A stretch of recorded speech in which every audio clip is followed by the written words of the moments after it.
there is a route out, because I think what you said correctly about what Nelson Mandela did in South Africa with the whole reconciliation, getting people who had been killing each other at one stage and getting them to stand in front of each other and be like, I killed your son because of this. Can you forgive me?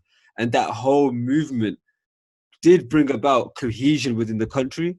Now, do you think that is possible with 2020 in Britain, with Boris Johnson as the prime minister, with Trump in charge of America, and may potentially be having another 4 years? I'm very pessimistic about where we are, and even like, for example, in football now, you have the everybody goes down on one knee when they blow the whistle to start the game. I think to begin with, I thought that's a great gesture, but now what? Like, now what? Are you gonna have more people, black people, in the systems? Are you gonna have them in boardroom level? Like, are they gonna have more managers? No. Now what? So how do you bridge? How is there any route out? Do you see anything? Um, Honestly, as I said, those things just pay lip service. It was almost, even with clapping for the NHS and where everyone's there, believe Yeah. clapping for the NHS made any difference, and then there were more pay cuts given to NHS workers. So it's just lip service. Even taking a knee, it's a nice gesture, but it's not backed by anything concrete. There's no, what policy changes. We've under Theresa May, we were told there was a review. I read it from the Equality and Human Rights Commission. Did an insight into race and operate and how it operates within society, and in terms of education in different areas. And the recommendations that were made then are the same recommendations that were made from before, the same recommendations that Boris said that he's going to do another racial commission. What's the point if you're not going to bring about actual real change? Adi, you're just wasting my time. You're wasting my time paying lip service. It's just lip service. Nothing is going to happen.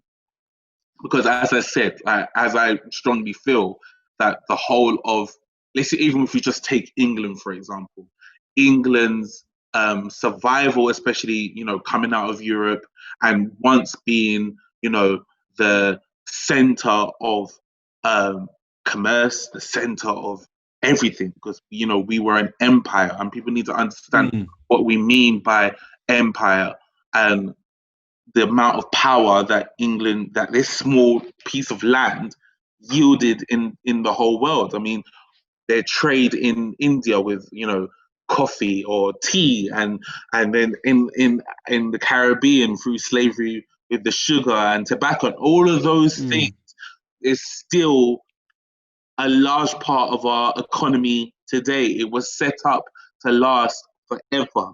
When the original architects set about doing this, they didn't plan for all of a sudden we see in 2020 police officers standing on the neck of a black man for 8 minutes 46, and then all of a sudden it ended in everyone lived happily ever after. No, it was never meant to. It was never, and even within that, I feel that they even provided for those situations where there might have been a shift in moral consciousness, because there has been shifts in moral consciousness in terms of, okay, we're no longer slaves anymore, and then, okay, after slavery there was about 100 years where black people still treated like second-class citizens in America, for example, and in the UK. And again, people are not talking about the UK's role, and all we see is, okay, yeah, UK ended slavery in 1804, but up until 2015, we were still paying, as I said, taxes for the descendants of slaves, and the benefit of,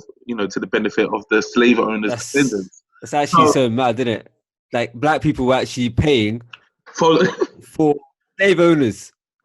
That's actually so mad. Yeah, exactly. When you break it down, then I feel like once you can break that down and see the lengths that it goes to, very insidiously. It's not as I said, it's not as prolific as it is in America. America is very out there. You can taste it almost. You can taste it in the atmosphere. I've got American friends over here, and we talk regularly about the experiences, and it's very much out there. As I said, I feel like America was designed purposely to be that hub of showcasing the extent of white supremacy to the rest of the world, because it's like you're literally watching it in, it's almost like cinematic form. You watch these things happening, you're like, wow, like, and then there's like, oh, it's like a movie because it only seems to be happening there on that screen. America, and it's all happening there. Oh no, in England it's not happening. No, it's not there. Yeah. And it's very much is a deluded mentality, because of course it's there. Of course it's there. England provided, and England and other countries at that time provided for that system in America. So of course this land has to contain those things. Of course the mindset has to be here. It came from here. It was developed from here. So in terms of any sort of movement going forward, as I said, are we ready?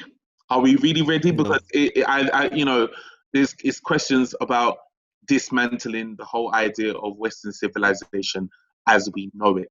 So everything down to our economy.